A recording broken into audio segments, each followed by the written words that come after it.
Dimitri, and today I wanna talk about this thing. Cho'Gath is my definition of tank in League of Legends, and he can be actually fun to play, so let's have a look at him. Before we start, as always, I'd like to ask you to consider subscribing for more content, and now let's continue. For runes, I can, after the time of suppression in Season 10, again recommend Grasp as your main rune, because this season you can actually try to build a really powerful tank, and Cho'Gath is great with that. Grasp will also help you with many source of your damage being your auto attacks empowered with your E, and it will keep you extremely healthy during early and late fights. For next rune, you definitely want to go Demolish because being healthy is Cho'Gath's whole deal. And here comes the first choice. If you're in a line where you're just, being confident and all, I would definitely recommend conditioning because you are playing more towards the late game with Cho'Gath. But if you are in an extremely poke heavy matchup, you can try to go for second wind. Sometimes there can be arguments for bone plating against champions who just want to trade with you real early. But I think that the conditioning is better than bone plating. Only option here is the second wind because smoking matchups can be quite hard for Cho'Gath. And next, overgrowth is, I think, self-explanatory. You are Cho'Gath, so there's not much to say around here. For secondary rune, I really like going for precision because of the whole restoring 12% health, and tenacity is also really important on Cho'Gath, so this is my favorite page. I've seen some people going for uh, going for Transcendence and Gathering Storm, but I just think that that's stupid, and being health recovering Cho'Gath is just ultimate strategy. And for smaller runes, I like the starting with attack speed because, as I was saying, your auto attacks are main source of your damage throughout the game, apart from your ultimate. So having that extra attack speed is really important. Then you obviously want adaptive force and armor or magic resist, depending on your matchup. And that is everything for runes. I will, as always, see you in about 5 minutes when the game loads. It's gonna be about 5 seconds for you. Bye till then. And I'm back! Well, but you're not here because of me. You're here because of Cho'Gath. So, really quickly summer spells. I don't need to talk about flash, and you always want to take TP because first off, you do have a chance of killing someone early, but you are extremely great at taking towers big thanks to your demolish, and you usually are usually really helpful when you come into fight because of all the CC you have. So I always take TP on Cho'Gath. For items, starter is also really simple. If you are against a ranged matchup which has a lot of poke, you want to take Doran's shield. Otherwise, go for Doran's rank, which will grant you more damage. After that, first item you want to get is going to be if you are against a matchup that has a lot of healing, like for example Nasus, I guess you could say, since once he hits level 6, he can be really dangerous, or basically anything with healing. You want to actually rush Rumble West, but for your first item that you want to get every game, you want to get your Frost Fire. Bummy Cinder is the first item you should get if you're not getting Bramble, and then it depends on which matchup you're going, obviously, your defense, and then you want to get your Frost Fire. Then, then possibly even before you get your Frost Fire, unless you can buy it already in which case it's much better item because it's extremely great with Cho'Gath. The slow on the auto attack is extremely good, and obviously you're dealing damage which is scaling with health, and that is kind of Cho'Gath's thing, right? You can rush boots because you do have CC. You can keep enemy kind of in a place, but you need to get to him. And obviously you are a tank, so for boots you will be getting either plated steel caps or mercury strats, where I think mercury strats are actually, unless they are really heavy AD comp, better because less CC. The magic resist is not even important. It's all about the decreased CC. So I usually prefer these. Otherwise, as I was saying, you go for uh, tabbies. Next item, again, if they are really have AD, but I usually get it in most of my games, is Stormmail, because, uh, reduce healing, you get a lot of health, a lot of armor. It is, again, I think, really good item. After that, I usually, if they again have some AP carry, I go for Force of Nature. I usually run both of these because I just want to be the extreme definition of tank as Cho'Gath. And basically after that it depends on you. Deadman's Plate is, in my opinion, really good because you get that increased damage for your already empowered auto attack, and it will help you to catch out enemies. And if they really are AP heavy, you can go for Abyssal Mask, which also increases damage you deal them. It grants you a lot of health. If you just want to go full health, you can obviously go for Varmok, which, let's be honest, 4000 health without any stacks is already enough. As you can see, you're dealing 910 damage with your ultimate. But I don't think that Warmax is that necessary. I usually just try to go for some other survivable item. For example, Gargoyle used to be really good because it doubled your health. Now it just grants a shield, so it's not that useful. Oh my goodness. So yes, usually you want to go for Abyssal Mask, Warmox, or if you feel like they have a lot of, how would I say it, a lot of uh, auto attack based champions, like for example Ash, which are based on how many times they will attack you. Oh my goodness, I'm feeling so dumb right now. You can go for Frozen Heart. But that is not such a great option since it grants you mana and actually no health. So yeah, Warmog is just, Warmog is for Cho'Gath. Everybody likes Warmogs.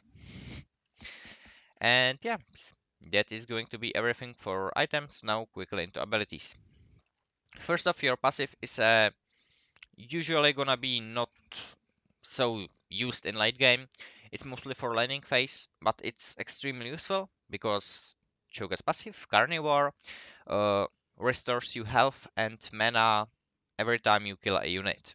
Meaning that when you're farming in a lane and go into some short trade, you can quickly heal back up and basically you will outsustain most of the top laners. At least on the health side. The mana is not that high. It's, I believe, something about 3 in the early levels, but you are still getting free mana, right? So this is a great sustain ability which helps you in lane a lot. Next, we got Cho'Gath's Q, which in most of the matchups, uh, I actually go first. I will be talking about, yeah, I guess I just will explain abilities and then we'll talk about scale. Q is simple, actually in a large area. It is a shortly delayed knockup, which will obviously knock up everyone in the area.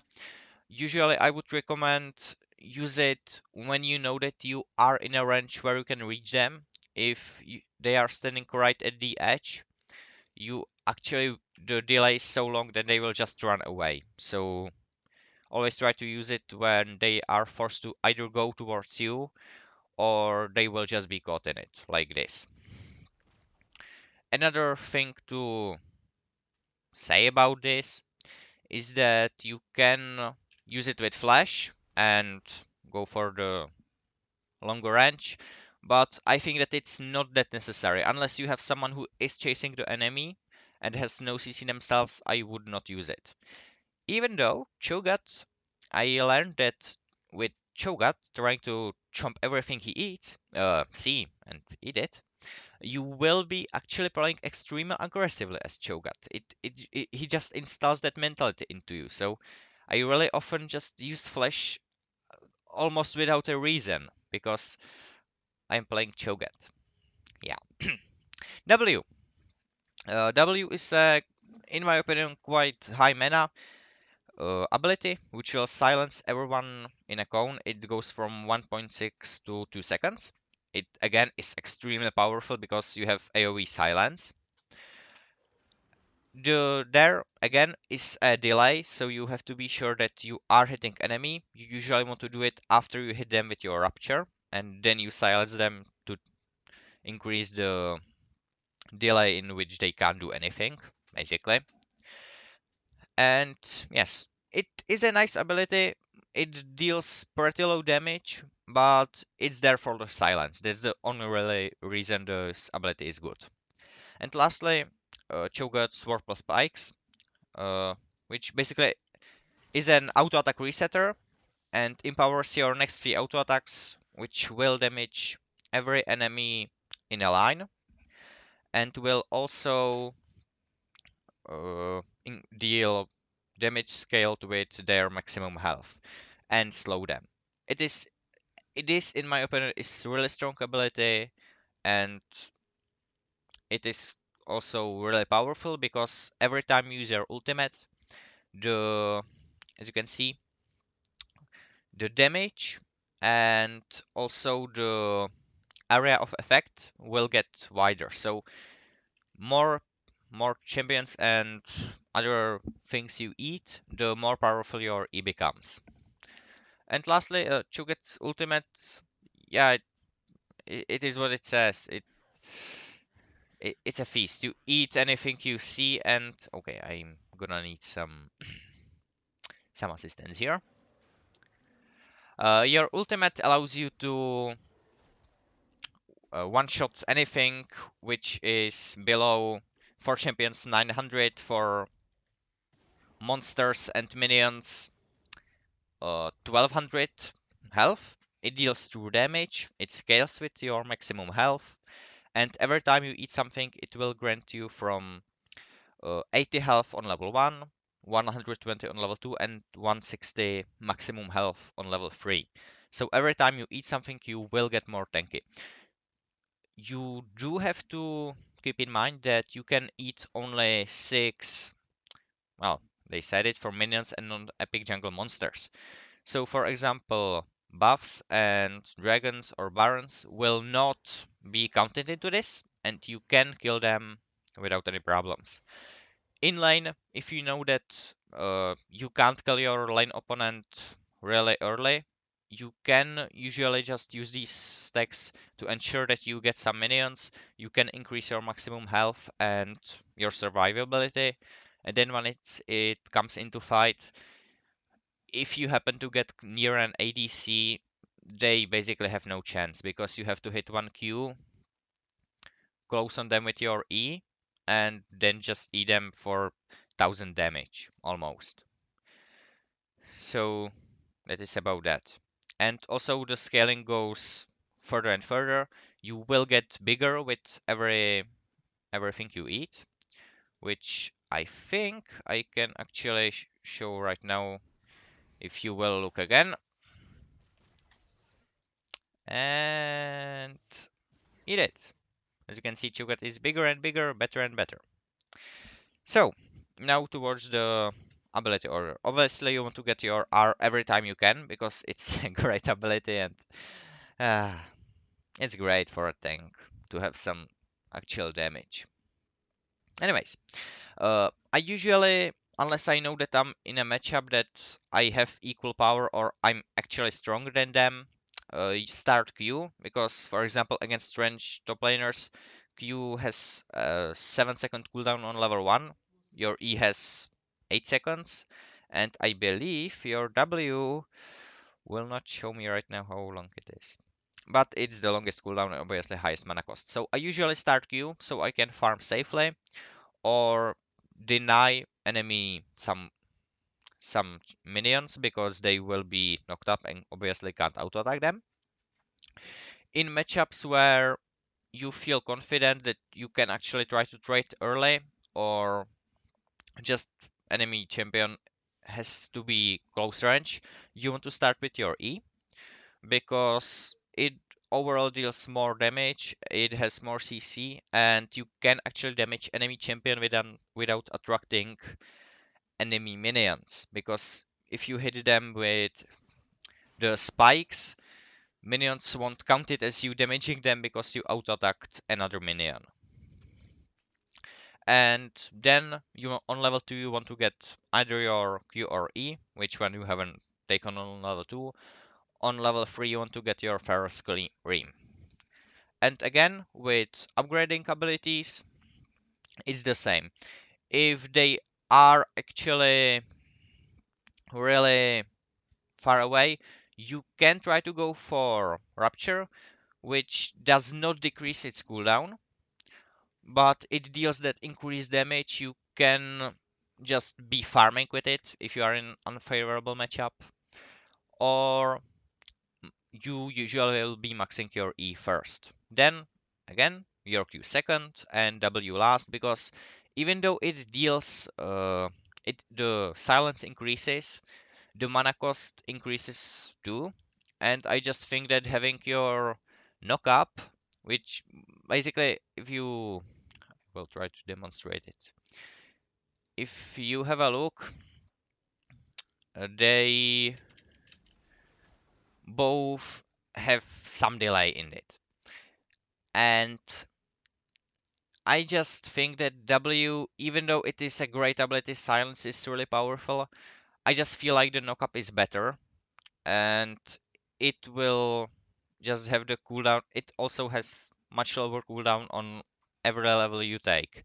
So I like upgrading Rapture first, even though the 1.5 second knockup is always the same. And I believe that is everything for abilities. Now we can have look into some laning and other things. Okay, laning. As I was saying, you do pretty much well in the early game. Not that you would be actually able to kill someone by yourself, you definitely need a jungler to do that. But you can actually really help when the jungler is there because, CC. And you should be pretty healthy if you are farming at least decently. Then, for some matchups, which I will just talk over quickly, uh, you obviously may have problems with champions like I guess that ultimate counter could be Vayne because she can possibly dodge out of every single of your ability unless you're standing right next to her. And she also deals maximum true damage scaled with maximum health. So that can be possible, but you don't see Vayne top like I think I've seen it once in my games. So my ban are the other champions who deal maximum scaling true damage, and that is Fiora and Gwen.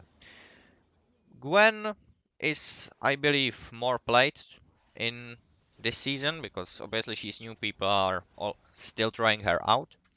But Fiora is more dangerous. Not only does she have dash, just like Gwen, but she also can stun you instead of you knocking her up because, as I was saying, and I will repeat it many times, your Q and W have some delay, so she can react to it. Meaning that Fiora is my number one ban because she just counters you completely.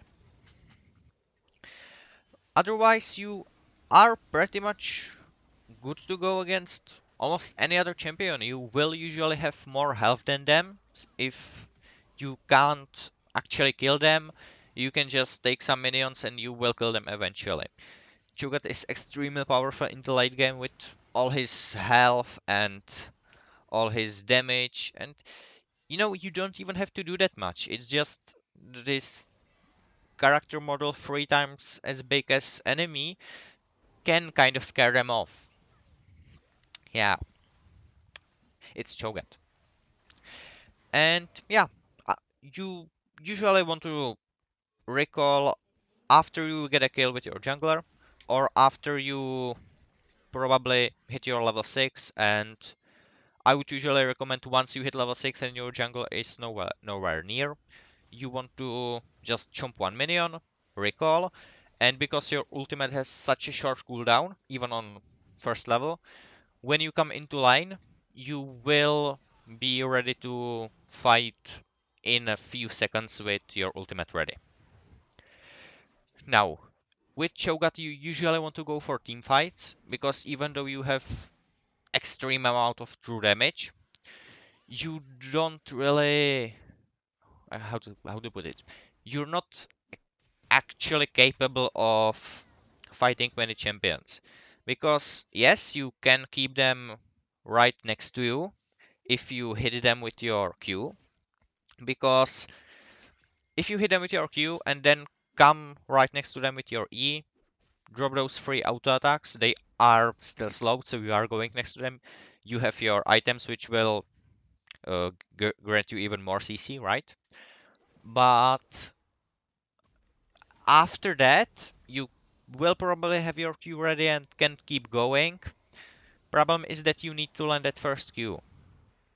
And I just think that when you're team fighting, you just have much more opportunities because there are much more abilities going on. People don't have to notice that giant purple circle. And yeah, so with Cho'Gath, I actually am trying to team fight. You will destroy turrets with your team. You can quickly push on inhibitors and go for objectives. With objectives, there's the other part where you're oh my goodness, I'm talking so fast that well, with objectives, uh, obviously your ultimate, as you saw earlier, deals about 1200 damage to objectives, unless you're level 18, then it's even higher, right? So that means that you are more powerful than Jungler's Smite. It does not take you any of those 6 stacks that you can get. So I usually with Cho'Gath am trying to get objectives, because you will always won so-called smite battle, because you will have much more damage an enemy and it does not matter which level he is. Now after they deal those 900 damage pretty fast, but you should reach that also pretty fast, at least with your damage to monsters. And yeah, that is basically going to be everything to Cho'Gath. Stay with your team, keep your AD carries alive so they can kill everyone UCC, and yeah, chomp anyone who would try to attack your teammates. That is Cho'Gath, I am Petri, and I am out.